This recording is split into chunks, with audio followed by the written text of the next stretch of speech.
jemaat Tuhan, senang sekali dapat bertemu saudara semua di Warta Gereja Kristen Kalam Hidup.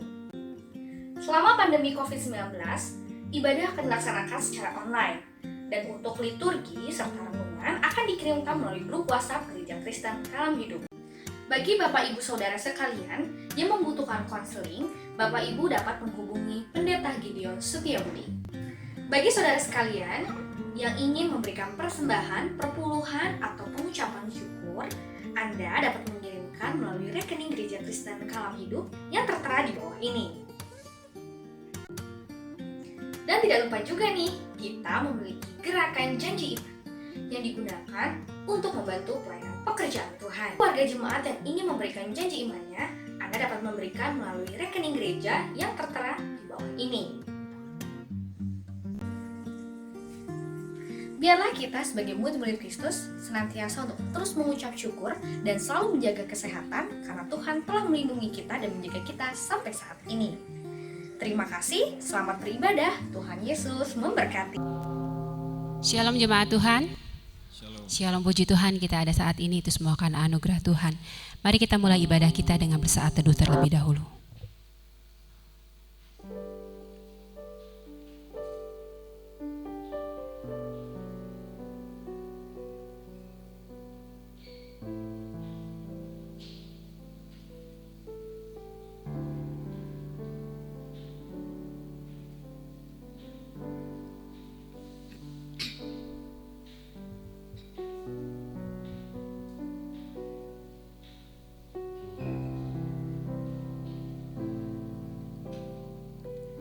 Pertolongan kepada kita adalah dari Tuhan, pencipta langit dan bumi, dengan segala isinya.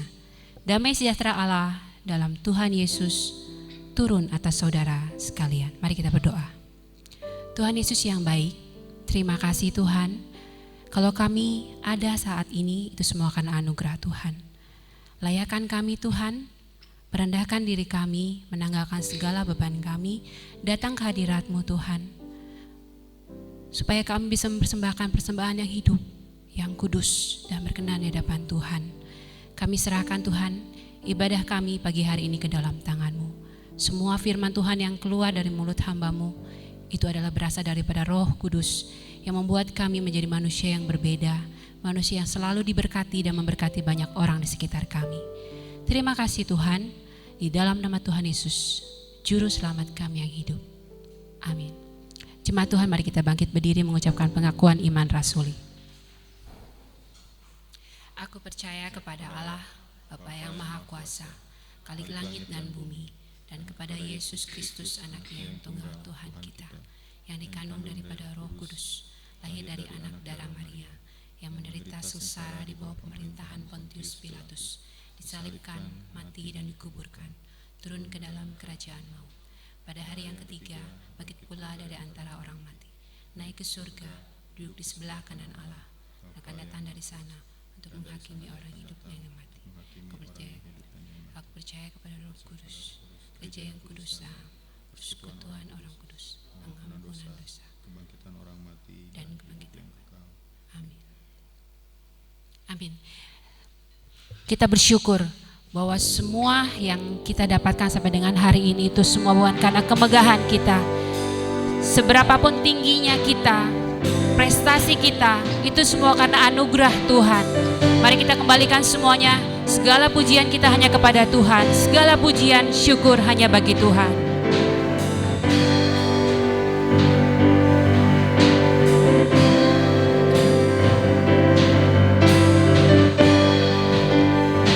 Kami Tuhan memberikan pujian yang terbaik bagi Tuhan. Segala pujian, segala pujian bagi Tuhan. Hanya Tuhan yang layak ditinggikan. Hanya Tuhan layak disembah.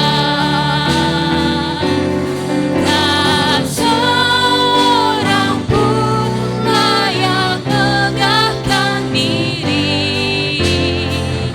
Kemuliaan hanya bagi Tuhan. Katakan segala pujian, segala pujian bagi Tuhan.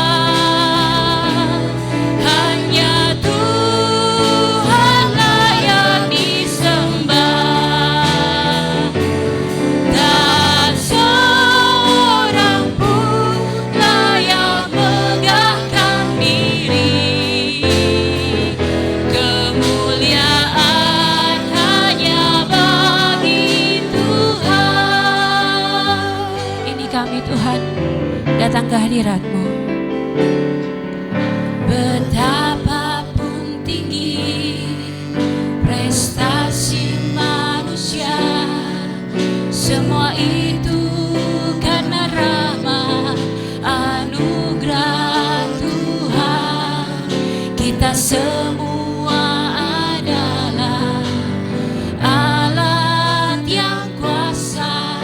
Jangan seorang pun megahkan diri. Segala pujian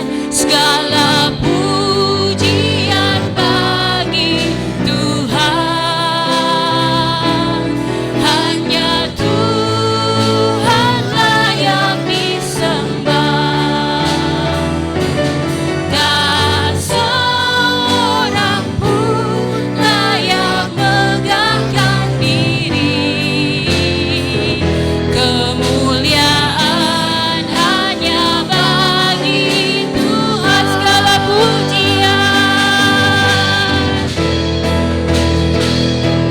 Segala pujian bagi Tuhan.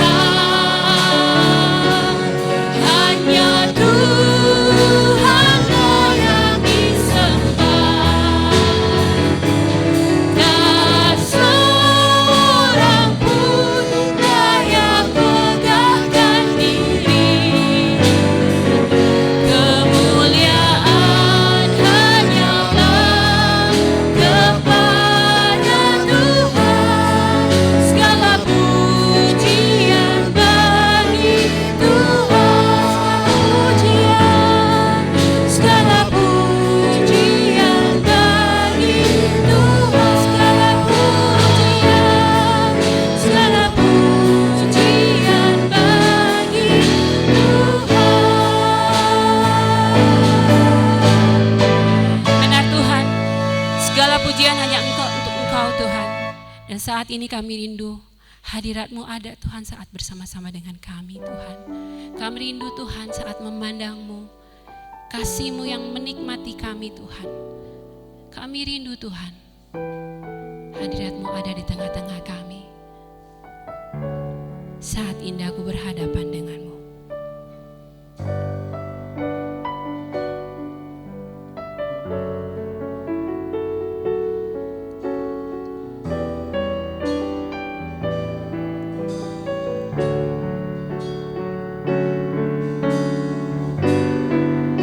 Dengan rendah hati mari kita datang ke hadirat Tuhan. Katakan dengan sungguh, ini kami Tuhan, memberikan pujian yang terbaik hanya untuk Engkau. Saat indah.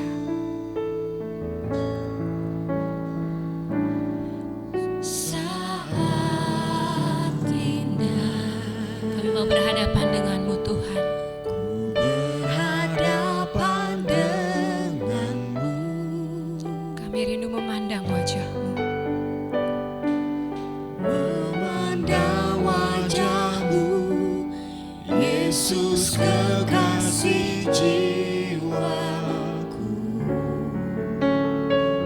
Bahwa kami semua datang ke hadirat-Mu Tuhan. Bawa daku erat dalam pelukanmu,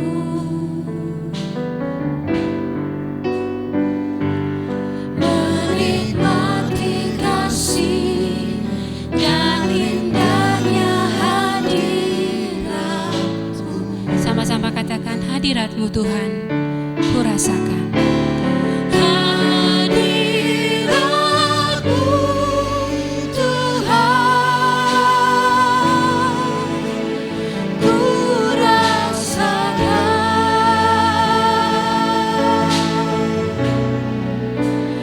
kekudusan-Mu Bapa, penuhiku. Ku rindu selalu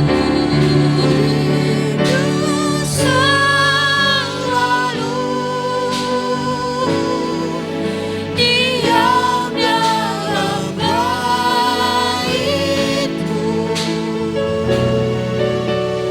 menikmati kasih anugerah-Mu.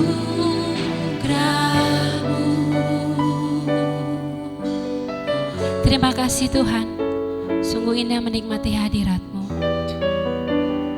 Saat indah aku berhadapan denganmu.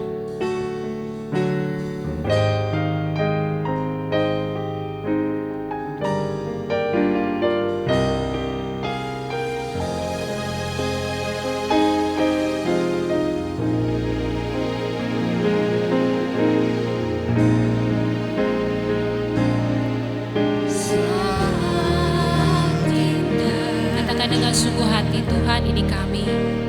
berhadapan denganmu, Tanggalkan semua beban. Datang ke hadirat Tuhan dengan rendah hati. memandang wajah-Mu, Yesus kekasih jiwaku. Ini kami, Tuhan, datang ke hadirat-Mu. Bawa daku erat dalam pelukan-Mu,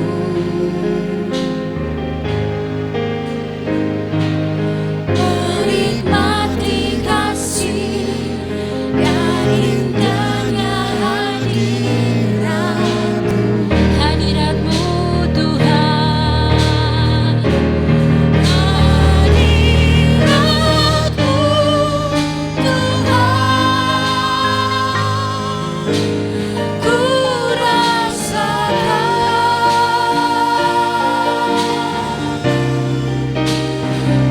kekudusan-Mu Bapa, penuhiku. Ku rindu selalu diam dalam baitku, menikmati kasih anugerah-Mu. Kami rindu melayani Tuhan lebih sungguh. Melayani lebih sungguh, Kami rindu melayani Tuhan lebih sungguh. melayani lebih sungguh.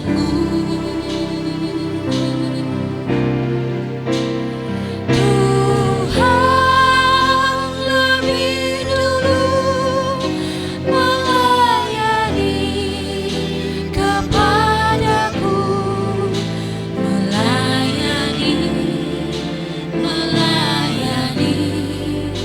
lebih sungguh, Melayani lebih sungguh. melayani lebih sungguh, melayani lebih sungguh. Tuhan lebih dulu melayani kepadaku, melayani lebih sungguh.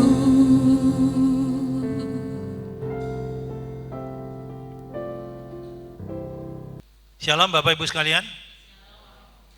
Ya, saya bersyukur pada pagi hari ini boleh bersama-sama dengan saudara-saudara sekalian membagikan firman Tuhan. Walaupun di dalam masa pandemi ini banyak pelayanan saya sebetulnya yang di gereja lain di cancel ya karena pandemi, tetapi rupanya di sini tetap ya, bisa pelayanan bersama-sama dan beberapa wajah yang saya sangat kenal dan sangat kangen juga, puji Tuhan ya. Mari kita melihat satu bagian firman Tuhan dalam kitab Keluaran pasal yang ke-15. Keluaran pasal yang ke-15 ayat yang ke-22 sampai dengan ayat yang ke-27. Saya akan mengajak kita untuk merenungkan satu tema mengenai Mara dan Elim ya. Keluaran pasal yang ke-15, ayat yang ke-22 sampai dengan ayat yang ke-27.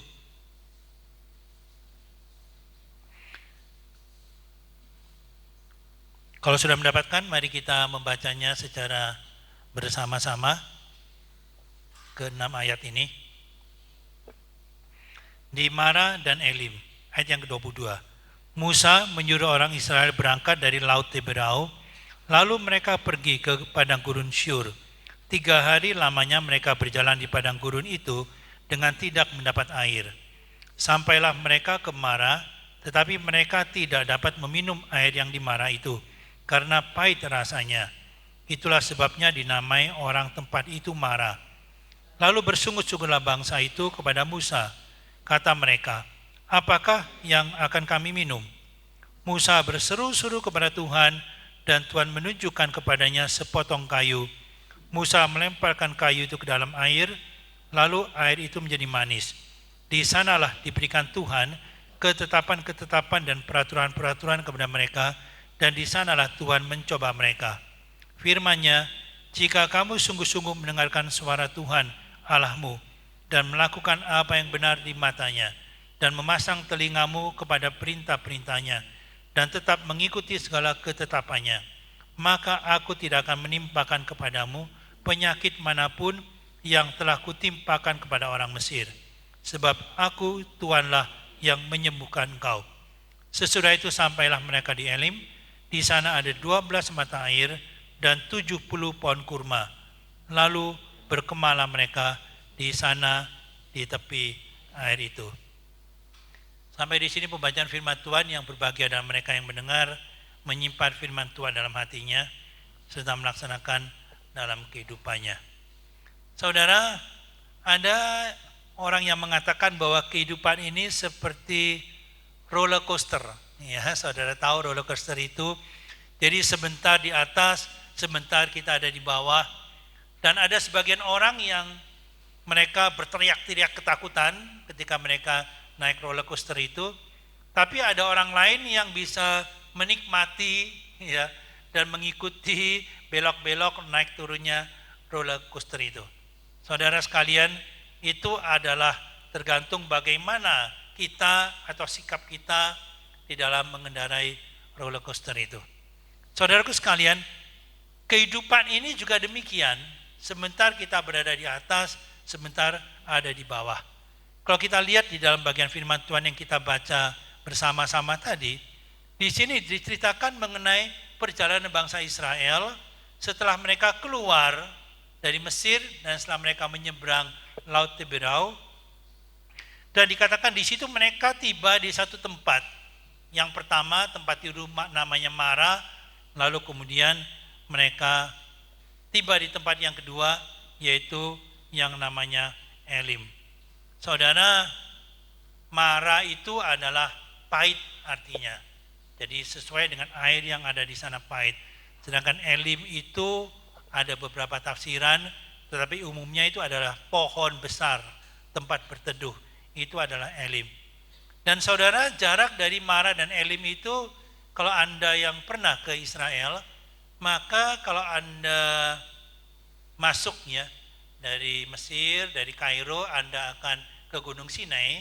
Misalnya itu Anda akan nginap di satu tempat yang namanya Saint Katerina. Di sana Anda akan pasti melewati Mara dulu, ya, akan berhenti di sana sebentar, baru kemudian Elim. Jaraknya itu sangat dekat sekali, ternyata hanya sekitar 10 km lebih sedikit. Jadi kalau Anda naik mobil hanya ya 15 menit begitu, mungkin nggak sampai, ya, udah sampai dari Mara, tiba di Elim. Jadi saudaraku sekalian, menarik sekali ya. Jadi mereka tiba keluar dari Mesir, menyeberangi Laut Teberau, tiba di tempat yang namanya pahit, yang airnya tidak bisa diminum, dan tidak jauh mereka sampai di Elim. Tempat mereka bisa berteduh, ada pohon kurma, 70 pohon banyaknya di sana, ada mata air dan sebagainya. Nah, saudaraku sekalian, apa yang kita bisa pelajari yang saya ingin bagikan pada pagi hari ini mengenai kisah tentang Mara dan Elim ini. Saudaraku sekalian, yang pertama yang saya ingin katakan bahwa kita melihat di sini pahit dan manis dalam kehidupan ini ada sesuatu yang keniscayaan yang kita alamin dan merupakan satu keseimbangan, kalau boleh saya katakan, di dalam hidup ini yang harus kita terima. Ada hidup ini selalu ada pahit, selalu ada manis.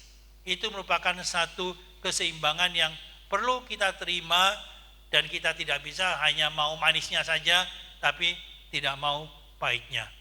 Saudara sekalian, itu proses Mara dan Elim, proses pahit dan manis itu seringkali kalau kita menyikapinya dengan benar, itu malah membawa kita membentuk kita menjadi manusia yang lebih dewasa di dalam kita menyikapi kehidupan ini. Kalau tidak, Anda bayangkan misalnya seorang anak yang sejak kecil, katakanlah dia itu lahir dari keluarga yang kaya, yang serba kecukupan, yang tidak pernah kekurangan makan dan sebagainya, maka anak ini tidak akan mengerti apa yang dimaksud dengan lapar. Ya. Dia barangkali tahu kata lapar itu, definisinya itu lapar adalah apa, barangkali dia tahu. Tapi dia tidak pernah mengerti apa itu lapar. Betul? Dibandingkan dengan anak yang sejak kecil di keluarga yang memang pas-pasan dan sebagainya, yang setiap hari mungkin hanya bisa makan 2 kali, kalau orang lain bisa makan 3 kali, ya. Dia mengerti apa itu lapar itu. Dan anak yang lahir dari keluarga yang demikian itu akan sangat menghargai yang namanya makanan. Betul tidak?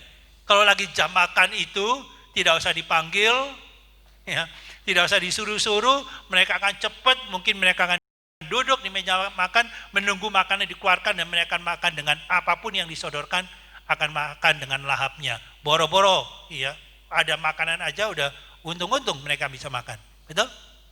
Tapi kalau anak yang lahir dari keluarga yang kaya, Anda bayangkan yang serba kecukupan itu, ya, Anda akan melihat banyak anak keluarga kaya, kalau anaknya 3 orang atau 4 orang, masing-masing dijaga satu suster sendiri, betul? Anaknya 4, susternya 4, ya. Lalu kemudian kalau makan itu, ya, barangkali satu suster nyuapin satu anak itu makan waktu sampai 1 atau 2 jam, ya kan, diikutin kemana main, begitu ya.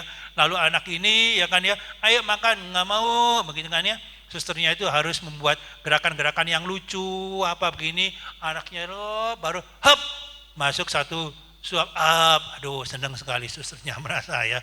Anaknya demikian, saya tanya coba kepada saudara, dia mengerti enggak arti lapar? Dia bisa menghargai tidak makanan? Bisa tidak?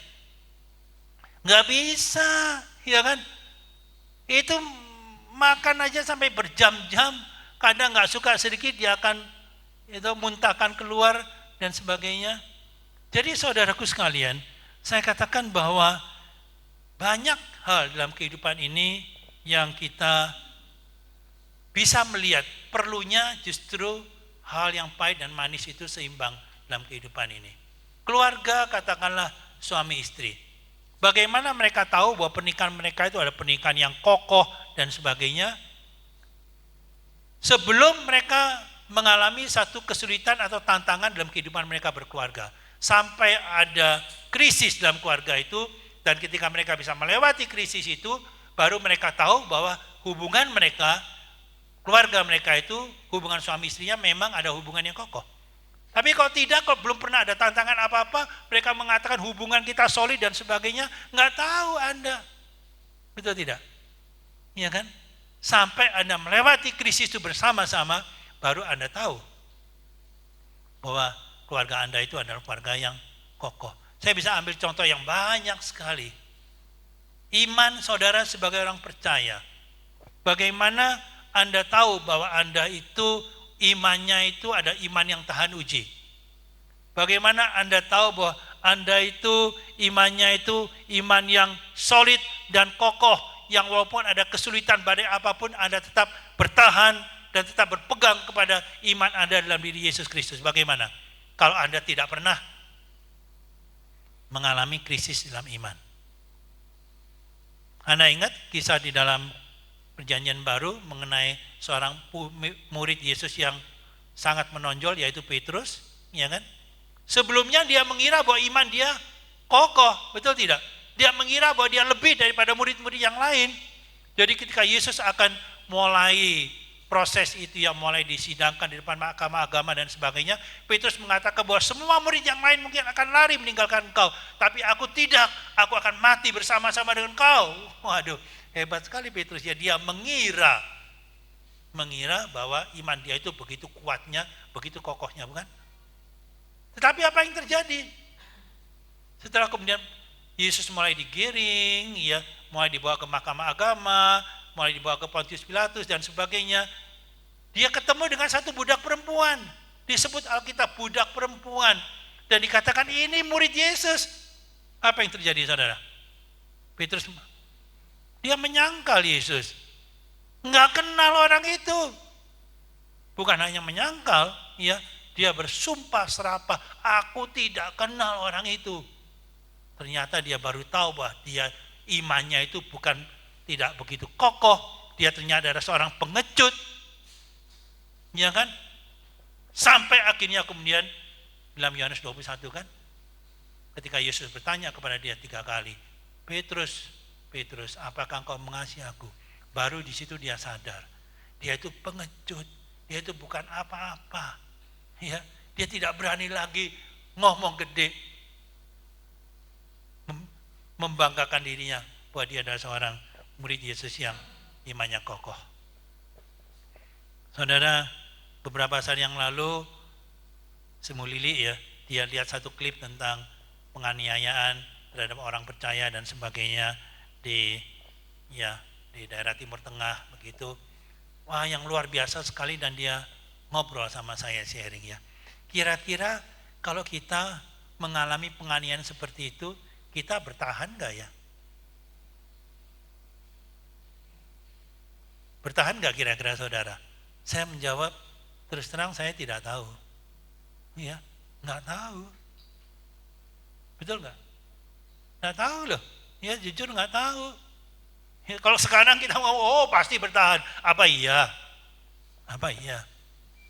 Kalau Anda sudah disiksa begitu macam dan sebagainya oleh karena iman, saudara. Jadi saudaraku sekalian, kita lihat di sini bahwa hal yang pertama dalam pelajaran dari Mara dan Elim ini, ya, pahit, getir, dan manis dalam kehidupan itu adalah satu cycle, ya, satu proses dalam kehidupan yang perlu kita jalanin, merupakan keseimbangan hidup ini. Kalau Anda sedang mengalami hal yang manis, tidak perlu terlalu bagaimana, sedang mengalami pahit juga tidak perlu down bagaimana, kita jalanin, ya, dan kita percaya bahwa itu ada satu keseimbangan yang Tuhan izinkan untuk memproses diri kita sebagai anak-anak Tuhan. Yang kedua, saudaraku sekalian, yang saya katakan dari pelajaran dari Mara dan Elim ini, yaitu bahwa kekuatan dan kelemahan dalam kehidupan ini, ya, atau kalau saya pakai kata lain itu adalah seringkali justru dalam kehidupan ini, ketika kita di dalam kelemahan, disitulah kita sebagai anak-anak Tuhan justru kita mengerti apa itu kekuatan di dalam Tuhan. Kalau Anda ingat di dalam 2 Korintus pasal yang ke-12 itu, mulai dari ayat yang 9, ya, itu dan beberapa ayat itu, Paulus berbicara tentang duri dalam daging dia, ya kan? Banyak yang menafsirkan itu semacam sakit penyakit, sakit mata mungkin yang dialami oleh Paulus, ya, dan dia merasa sangat terganggu sekali dengan hal itu. Ya, lalu dia berseru-seru 3 kali kepada Tuhan untuk menyembuhkan dia. Paulus yang seorang rasul, yang dia bisa menyembuhkan orang lain, tapi ketika dia sendiri mengalami itu, dia berseru kepada Tuhan 3 kali, dan jawaban Tuhan apa? Tuhan bukan menyembuhkan dia, ya kan? Tapi jawaban Tuhan, cukuplah kasih karuniaku kepadamu, sebab di dalam kelemahanmu lah maka kekuatan Tuhan menjadi sempurna. Ya. Tuhan tidak menyembuhkan dia, tapi mengatakan bahwa justru dalam kelemahanlah kelemahan mula, maka di situ kekuatanku menjadi sempurna. Engkau mengalaminya dengan sempurna justru pada saat engkau mengalami kelemahan dalam kehidupan ini. Saudaraku sekalian, dan hal itu saya berpikir bahwa sangat nyata sekali dalam kehidupan kita. Kalau kita masih kuat, kalau kita masih bisa banyak hal yang kita bisa andalkan dalam kehidupan ini, biasanya kita sebagai manusia cenderung mengandalkan apa yang kita punya. Betul? Kalau Anda punya banyak uang, ya, lalu Anda kemudian punya masalah, Anda cenderung bagaimana?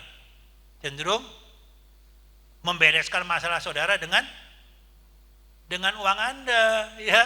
Gampang, teplok aja sana sini, gitu. Betul nggak? Ya kan? Minta berapa sih? Kasih aja lah, ya. Betul? Kalau Anda punya uang banyak, ya, susah Anda bisa mengerti apa itu mengandalkan kepada Tuhan, apa itu dalam kelemahan lah, ya. Maka kekuatan Tuhan itu nyata dalam kehidupanku, susah. Kita cenderung mengandalkan itu, betul nggak?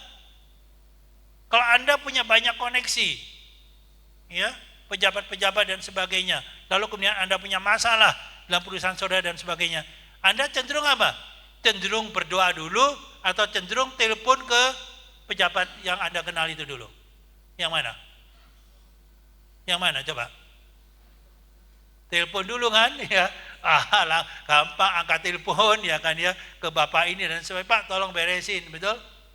Ya kan? Ini natur manusia, saudara. Tapi justru itulah kita melihat bahwa terkadang dalam kehidupan ini Tuhan mengizinkan kelemahan itu terjadi, bahkan sampai kita mentok di titik yang kita betul-betul tidak berdaya, kita helpless, baru kita di situ mengerti apa artinya bersandar kepada Tuhan dan mengalami apa artinya kekuatan Tuhan itu yang bekerja dalam kehidupan kita. Betul, saudara? Saudara, kehidupan kita ini memang seringkali ya, tidak seideal yang kita harapkan. Misteri dalam kehidupan ini antara kelemahan dan kekuatan itu. Saudara, saya akan sharingkan sedikit satu orang ini, ya. Namanya adalah dipanggil Mama Maggie Groban dari Mesir, dia itu. Ya. Disebut sebagai Mother Teresa dari Mesir. But you do choose what type of life do you live. Ya, dia berlatar belakang dari wanita yang kaya. It was a young Dia bekerja, ya, trying menjadi to dosen find juga something itu to di eat perguruan tinggi. from the garbage, and I Nah, couldn't believe satu waktu this is dia a melihat human anak being. kecil, ya, So I took away di some of the sampah-sampah garbage gitu. and carried him out. Dia merasa sangat I bergerak felt hatinya. When Jesus said, Ini ada whatever you manusia do yang to the least, demikian. you're doing it to me. Dan It's Yesus like mengatakan, apa yang kau perbuat I kepada felt God's yang heart paling beating hina ini, upon my kau heart. perbuat kepada diriku. Maka Mama When you Maggie start Groban giving, ini, dia you melepaskan experience the karirnya, joy that no one menjual else could semua yang dia experience. punya itu, This is love that you melayani give. When anak-anak we dari keluarga yang bow miskin down di Mesir. to Dia dari everyone, gereja to every Kristen human, Ortodoks. and help in any way, washing, Ya, feeding, betul-betul praying, Mother Teresa listening, dari Mesir. encouraging, we will find that God is hidden among Bagaimana the dia poor and the mencurahkan needy. kasihnya sepenuh hatinya And the kepada way that anak-anak we dari started that, keluarga miskin. Dia we mendirikan opened the pelayanan yang Bible namanya every day Stephen Children and ask them to Ministry. speak clearly to Ya, us. ada 2000 stafnya lebih di So sana this is, melayani bersama-sama secret. dengan dia. And we believe education is the key of breaking the cycle of poverty. And then the spirit is to, for the first time, to feel Bagaimana mengentaskan kemiskinan worth anak-anak living, kecil ini adalah accepted melalui with dignity pembinaan and dan juga pendidikan. self-esteem and self-respect back. And they are loved. Bagaimana and they supaya can be mereka so punya productive in the rasa future. percaya diri, harga When I diri was mereka young, bisa I had a ditingkatkan dream, kembali. What is life? And I thought life is happiness. Dia katakan bahwa dulu ketika dia muda dia punya When mimpi. I wake up from Hidup this itu apa? dream Yaitu and mengejar grow up, kebahagiaan. I found that life is giving. Tetapi setelah dia semakin And dewasa di giving, dalam you imannya get the juga, true happiness. dia mengerti Don't bahwa let hidup itu your adalah success kill memberi, dia your katakan, life bukan or mengejar steal your life kebahagiaan from you. bagi diri dia Don't sendiri. change because of the pressure of the world. You go and change the world and stick to your belief and see miracles every day. Saudara, ada satu kalimat dari Maggie Groban yang saya suka sekali. Ya. Dia katakan apa? Dia katakan bahwa ketika when one has nothing, God becomes everything. Ketika seseorang itu tidak punya apa-apa lagi, Allah itu menjadi segala-galanya bagi dia. Ya. Ketika seseorang itu tidak punya apa-apa lagi, Allah itu menjadi segala-galanya. Ya. Kapan Anda mengalami Allah itu adalah segala-galanya dalam kehidupanmu? Kapan? Ketika kita betul-betul tidak punya apa-apa. Ya. Selama masih ada sedikit, masih ada yang kita bisa andalkan, ada yang masih kita bisa jagakan, itu saudara, sulit Anda mengalami yang namanya Allah itu adalah segala-galanya bagi dirimu. Betul? Betul? Ketika engkau tidak punya apa-apa, when one has nothing, God becomes everything. Ketika seseorang itu tidak punya apa-apa, barulah di situ Allah menjadi segala-galanya bagimu. Betul? Coba katakan kalimat ini, kanan kiri jarak jauh juga nggak apa-apa. Ya. Pada waktu seseorang tidak punya apa-apa, Allah menjadi segala-galanya. Amin, saudara. Amin, saudara. Yang ketiga, yang terakhir yang saya ingin bagikan pada pagi hari ini, yaitu dengan atau tanpa Tuhan dalam kehidupan ini. Apakah kita berjalan bersama dengan Tuhan dalam kehidupan ini, ataukah tanpa Tuhan dalam kehidupan ini? Saudaraku sekalian, seringkali kita berpikir bahwa kalau kita berjalan bersama Tuhan, maka semuanya itu akan dilancarkan. Betul? Kadang-kadang iya, tapi tidak selalu. Ada kalanya kita berjalan di dalam rute yang Tuhan tentukan bersama dengan Tuhan, tapi bisa terjadi Tuhan malah mengizinkan kepahitan terjadi dalam kehidupan kita. Seperti bangsa Israel, mereka mengikuti rute Tuhan loh. Ya. Mereka jalan lewat Mara itu bukan karena mereka nyasar, enggak. Mereka mengikuti rute Tuhan itu, keluar dari Laut Tiberau, ya kan, dipimpin oleh Musa dan seterusnya itu. Mereka ada di dalam rute Tuhan, tapi Tuhan izinkan mereka sampai ke tempat yang namanya Mara. Yang pahit itu, yang airnya tidak bisa diminum itu. Saudaraku sekalian, jadi saya ingin katakan bahwa terkadang berjalan bersama Tuhan, tapi Tuhan mengizinkan sesuatu yang pahit terjadi dalam kehidupan kita itu untuk memproses kita.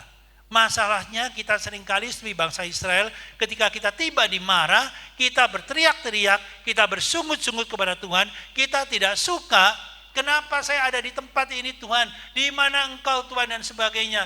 Dan kita manusia yang terbatas ini, kita seringkali karena kita hidup dalam satu proses waktu, jadi kita nggak bisa lihat apa yang terjadi di depan kita. Kita taunya cuma sekarang ini kita menderita begitu. Kita tidak tahu apa rencana Tuhan, ya kan? Kita tidak tahu sampai berapa lama ini terjadi, ya kan? Jadi di situ kita berteriak, kita bersungut-sungut seperti bangsa Israel. Mereka tidak tahu bahwa sebetulnya Elim itu dekat sekali. Mereka nggak lihat itu, Elim itu dekat sekali. Ya kalau dulu nggak ada mobil, ya. Kalau naik mobil saya katakan tadi ya 10-15 menit udah nyampe. Tapi kalau mereka jalan kaki barangkali 10 km lebih ya 3 jam lah begitu. Jalan ya sedang lah ya.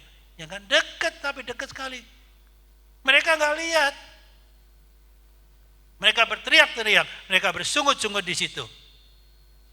Seandainya saja mereka tahu bahwa Elim itu di depan mata mereka tidak jauh, mereka barangkali tidak akan bersungut-sungut demikian. Tapi disitulah masalahnya kita manusia. Kita hidup dalam proses waktu yang kita tidak tahu apa yang terjadi di depan kita. Tapi saudaraku sekalian, disitulah kita perlu belajar latihan iman kita, ya, untuk mempercayakan diri kita bahwa perjalanan kita bersama dengan Tuhan terkadang bisa tiba di tempat yang namanya Mara. Tapi kita percaya bahwa Tuhan akan memimpin kita melewati Mara, tiba di tempat yang namanya Elim. Ya. Ada satu kalimat saya berikan kepada saudara, saya langsung terjemahkan aja ya. Allah tidak menjanjikan perjalanan yang mudah. God does not promise an easy journey, but a safe arrival. Allah tidak menjanjikan perjalanan yang mudah, tetapi Anda akan tiba dengan selamat. Itu yang dia janjikan. Ya. Allah tidak menjanjikan perjalanan itu mudah, tetapi dia menjanjikan Anda bisa tiba dengan selamat. Amin, saudara.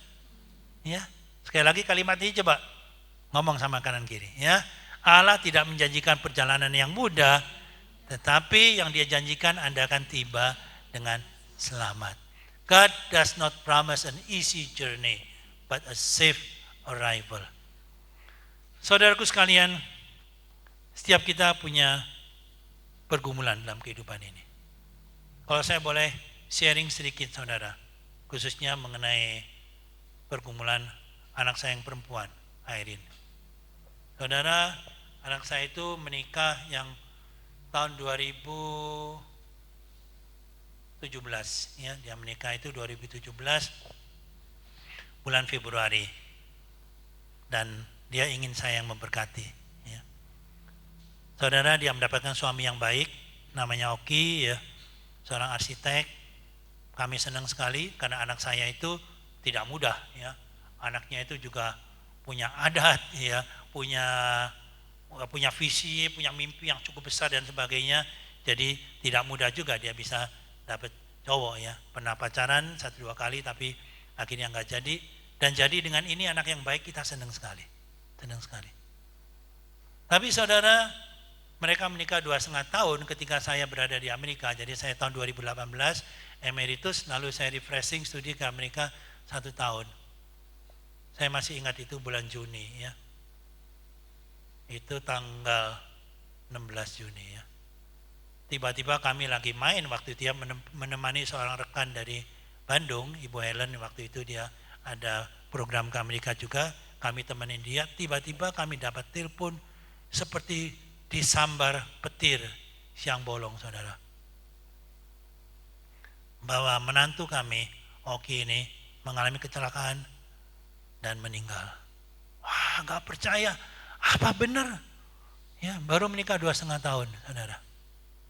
Apa benar? Ya. Langsung kami atur pada waktu itu, saya kena masalah visa, saya tidak bisa pulang. Akhirnya Semu Lili yang ngejar pulang, masih sempat dikremasi, ya, ikut dalam kremasi hari yang terakhir. Saudara, itu merupakan satu pukulan yang besar sekali bagi kami dan khususnya bagi anak saya perempuan. Airin itu dia marah sekali, saudara. Ya. Marah kepada Tuhan. Marah juga kepada saya, anehnya, ya. Jadi saya tidak tahu kenapa, ya, tapi rupanya seseorang yang mengalami kekecewaan dalam kehidupan ini dan dia marah kepada Tuhan, ya. Nah, biasanya maka kalau punya figur ayah yang biasanya dia identikan dengan figur Tuhan, jadi kemarahannya itu bisa dialihkan kepada ayahnya ini. Jadi dia marah sekali kepada saya. Ngomong sedikit dengan saya dia marah, dia mau putus hubungan saja dengan saya dan sebagainya. Saya terbingung-bingung, ya. Tapi saya yang mencoba mengerti dia dalam keadaan dia syok begitu. Tidak mau lagi cari Tuhan, tidak mau ke gereja. Padahal dulu dia anak yang aktif sekali, ya, melayani, cinta Tuhan luar biasa. Beberapa rekan di sini tahu, ya, luar biasa. Dia sekolah musik, khusus musik gerejawi, ya, melayani dengan luar biasa sekali. Saudara, kami hanya bisa berdoa, ya, hanya bisa berdoa. Tapi saudaraku sekalian, kami ikutin saja, ya. Anak saya lagi marah itu saya tidak counter dia, saya ikutin aja, ya. Pelan-pelan dia itu mulai agak lebih tenang, ya. Dia suruh saya dan Ibu Lili, ya, saya dan semua itu harus ikut ini konseling pernikahan katanya. Saya dan semua ikut konseling pernikahan, ya. Ini rumah ini, ya, keluarga kita ini kacau dan sebagainya. Papi, mami ikut. Saya ikut saudara ya. Saya pergi ke Jakarta, malu di Bandung ya banyak yang kenal gitu kan ya. Ini pendeta Hendri dan Ibu Lili ya, pendeta senior sekarang disuruh konseling ini suami istri ini ya. Apa ya? Saya pergi ke Jakarta ya. Cari Pak Dwijo, kami kenal juga ya. Ya konseling berapa kali. Ya udah kita dengerin ya, tapi nggak ada salahnya juga memang ya. Kadang-kadang kalau kita mau dengar masukan dari orang lain ada juga yang kami pelajari ya. Tapi saudara intinya kami ikutin proses itu. Ya, proses itu dan anehnya saudaraku sekalian, Tuhan mulai memimpin anak saya pada akhir tahun 2019 ya, menjelang akhir tahun itu dia sebetulnya mau membuat buku monogram istilahnya ya, karya arsitektur dari suami dia yang meninggal, Oki itu. Karena Oki itu ya karya arsitekturnya itu cukup unik lah ya, di Bandung lumayan dikenal juga. Cukup unik. Jadi dia itu mau membuat buku mengenang monogram, mengenang karya arsitektur suaminya itu mau dikumpulkan. Ceritanya begitu. Nah, di dalam dia membuat monogram itu, maka dia harus minta, katanya di dalam dunia arsitektur harus minta referensi dari seorang arsitek yang lebih senior ya, dan katakanlah yang kelasnya itu sebanding atau mungkin lebih tinggi dari Oki, supaya referensinya itu dipandang begitulah oleh orang begitu ya. Jadi disitulah dia bertemu dengan seseorang yang namanya Chung ini, yang adalah arsitek juga, yang usianya 2 tahun di atas Oki, sama-sama di Unpar tadinya, ya. Tapi Chung ini kemudian melanjutkan S2 arsitekturnya di Singapura dan sekarang menjadi dosen di UPH dan juga menjadi konsultan. Jadi dia bertemu dengan Chung ini dalam rangka sebetulnya minta Chung ini bikin referensi untuk buku monogram suaminya Oki ini yang meninggal. Begitu ceritanya ya. Tapi ketemu dengan Chung ini nggak taunya ngeklik saudara. Ngeklik nyambung karena Chung ini ya punya pengalaman yang hampir sama, pacar yang pertama yang sudah mau menikah meninggal, lalu menikah kali yang menikah dan ternyata gagal dalam pernikahannya. Jadi dia divorce, ya. Divorce, bertemu dengan Irene. Langsung nyambung ternyata saudara. Coba, siapa yang bisa berpikir itu? Bagaimana jalan liku-likunya itu begitu, ya. Nyambung dan akhirnya mereka ya. Buku monogramnya kayaknya udah batal sekarang kayaknya. Ya nggak peduli dia, masa bodoh dengan monogramnya Oki barangkali ya. Atau kayaknya udah nggak pernah denger lagi tuh. Ya. Jadi akhirnya saudara mereka menjalin hubungan dan setelah menunggu 1 tahun ya, maka Agustus tanggal 1 kemarin mereka menikah ya, diteguhkan pernikahannya. Saudara, saya melihat itu jalan Tuhan tuh kadang-kadang kita tidak mengerti ya. Kita tidak mengerti. Ya. Tetapi saudaraku sekalian, kita belajar yang kita bisa hanya belajar mempercayakan kehidupan kita ke dalam tangan Tuhan. Hal yang barangkali kita dalam proses waktu yang kita rasa ini, mengapa ini Tuhan, tetapi Tuhan bisa pimpin itu membawa kebaikan seperti Roma 8:28. Allah bekerja di dalam segala sesuatu untuk mendatangkan kebaikan bagi mereka yang mengasihi Dia. Saudara sekalian kasih oleh Tuhan, bagaimana dengan kita sekalian? Anda barangkali mengalami kehidupan seperti berada di Mara sekarang ini. Ya. Atau pandemi ini juga Mara bagi saudara. Anda mungkin ada yang kehilangan pekerjaan, Anda barangkali ada yang menjadi krisis masalah keluarga juga karena tekanan ini dan sebagainya. Anda barangkali berteriak-teriak di situ, Tuhan kenapa Engkau izinkan aku berada di Mara ini? Tetapi saudaraku sekalian, bertahanlah sebentar lagi. Percayalah bahwa Elim itu tidak jauh di depan mata. Amin saudara. Elim itu tidak jauh.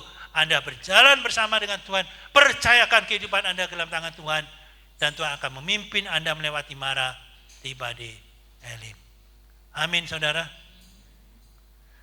Mari kita tunduk kepala dan kita berdoa bersama-sama.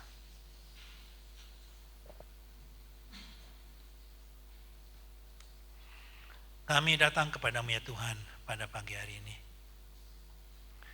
Terima kasih firman-Mu boleh berbicara kepada kami. Mengajarkan kepada kami ketika kami tiba di Mara ya Tuhan. Kami tidak bersungut-sungut, kami boleh terus mempercayakan kehidupan kami ke dalam tangan Tuhan. Mara-mara yang sedang kami hadapin sekarang ini. Mungkin dalam kehidupan keluarga, dalam ekonomi kami, ataupun kami menghadapi COVID-19 ini. Tetapi Tuhan, kami percaya bahwa Tuhan akan memimpin langkah kami sampai kami tiba di Elim. Terima kasih ya Tuhan. Berkati jemaat-Mu di sini. Berkati segenap hamba Tuhan dan para pengurus di gereja ini ya Tuhan. Terpujilah nama-Mu. Segala puji syukur kami kembalikan kepada Engkau. Demi Kristus Yesus, Tuhan dan Juru Selamat kami yang hidup, kami naikkan doa ini. Mari kita katakan semua, amin. Terima kasih, Tuhan memberkati. Saya mewakili majelis dan jemaat GKK mengucapkan terima kasih buat Musa Henry. Sudah lama tidak ketemu langsung. Ya, saya percaya setiap kita diberkati, amin. Mari saudara sekalian, saya akan jemput kita sekalian untuk bangkit berdiri. Kita akan mengakhiri ibadah ini. Kita akan naikkan pujian pengutusan. Mari berikan pujian yang terbaik bagi Tuhan. Segala pujian.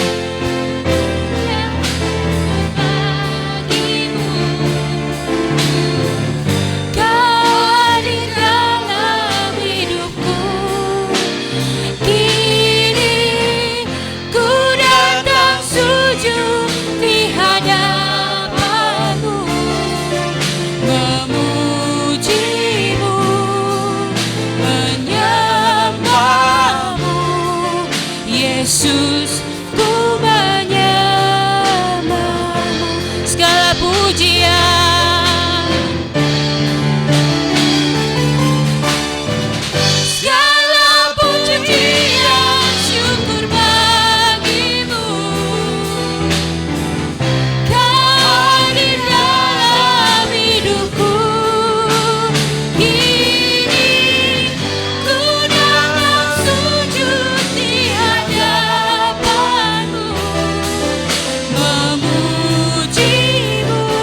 Saya mohon Musa Henry untuk pimpin kita dan doa berkat. Yesus, ku menyembah. Yesus, ku mau menyembah-Mu Tuhan. Yesus, ku menyembah. Katakan dengan iman, Yesus, ku mau menyembah-Mu. Yesus, ku menyembah-Mu.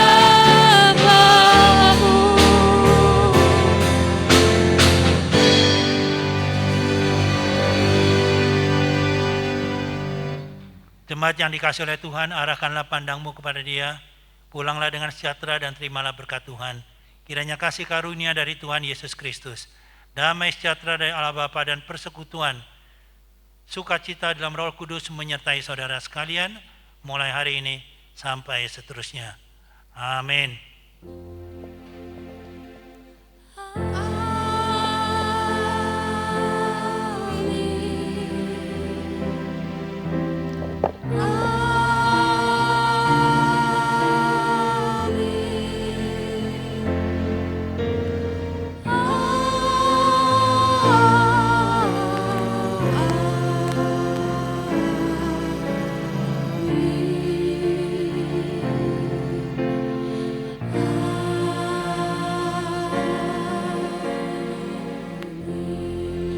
Jemaat Tuhan, silakan duduk kembali. Ibadah selesai, saat teduh masing-masing.